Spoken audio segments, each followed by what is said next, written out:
হক কেড়ে নেওয়া যায়, ভাগ্য নয়। আমার ভাগ্য যা আছে তা পাহাড়ের চূড়ায় থাকলেও একদিন আমি পাবো। আমার আল্লাহ আমাকে কখনো ঠকাবেন না ইনশাল্লাহ। হ্যালো এভরিওয়ান, আসসালামু আলাইকুম। তো অনেক কথাই বললাম। তো হাতে মাখিয়ে গরু মাংস রান্না করব, এই জন্য সব মশলা একসাথে মাখিয়ে একটু পরিমাণ পানি দিলাম যেন মশলাটা কষানোর সময় নিচে দিয়ে না লেগে যায়। আমার কাছে হাতে মাখিয়ে গরু মাংস রান্না করলে অনেক ভালো লাগে, আর খেতেও কিন্তু অনেক মজা। তাই আমি সবসময় চেষ্টা করি হাতে মাখিয়ে গরুর মাংসটা রান্না করতে। হাতে মাখিয়ে গরুর মাংসটা রান্না করতে আমার আম্মু, ওইখান থেকে আমার শিক্ষা।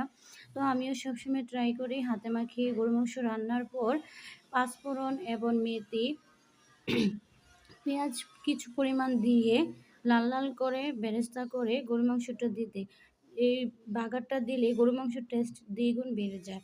তো আমার গরুর মাংসটা কেমন হয়েছে অবশ্যই কমেন্টে জানাবেন, আর আমার জন্য দোয়া করবেন।